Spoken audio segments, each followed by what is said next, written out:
Over now to Tracy Walder, NewsNation national security contributor. Tracy, hello, nice to see you.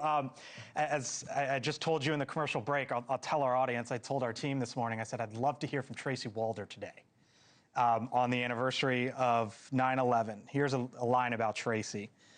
Covert CIA operator for the CIA Counterterrorism Center who assumed aliases, thwarted terrorist attacks, hid in the trunks of cars on her way to debrief terrorists at black sites, and of course was a part of the team that eventually tracked down Osama bin Laden. Tracy, it is nice to see you. I wonder, as you sit back 24 years later and think about that day, how you take it all in. Well, thank you so much for having me, Blake. It's interesting because on that day, obviously, you don't have time to think necessarily about what you feel. It doesn't matter. Your job is to make sure that this doesn't continue to happen. And it's really interesting now that I obviously have perspective to think about it. There is a part of me that feels that, I'm at fault, right? We are responsible for the fact that we missed this and that this happened. And that is something that obviously I have to work through. Others who were there on that day have to work through. And the fact of the matter is we did miss it. Obviously, we didn't miss it on purpose. Because of that, thousands of innocent people are dead as a result. I think, Tracy, there would be some who hear you say that and wonder how you still feel that way all these years later.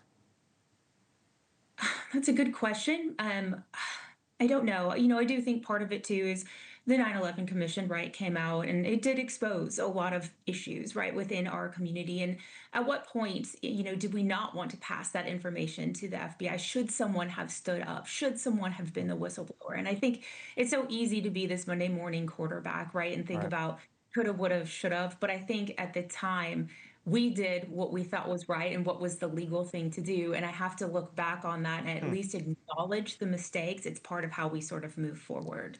Tracy, it's been 24 years, as we all know. We don't, the war on terror was front and center for so many years, a solid decade at least, if not more. It's not really part of the conversation anymore. Thank God there hasn't been another 9/11 style attack inside the United States since then. Where do you think we are tonight, 24 years later?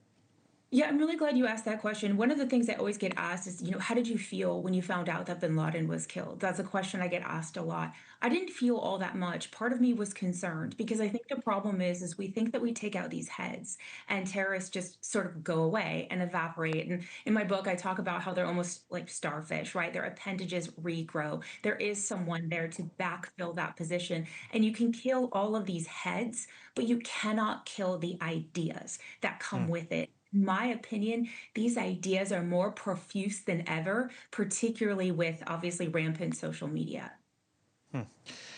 Tracy Walder, NewsNation national security contributor. I'm sure you've heard this a bunch, but we'll say it again. Thank you for everything that you did in those many years. And I know we'll talk to you again soon. Tracy, thank you. Thank you, Blake. Thank you for watching. Subscribe below and download our NewsNation app right now on your phone, and you will get fact-based, unbiased news for all Americans.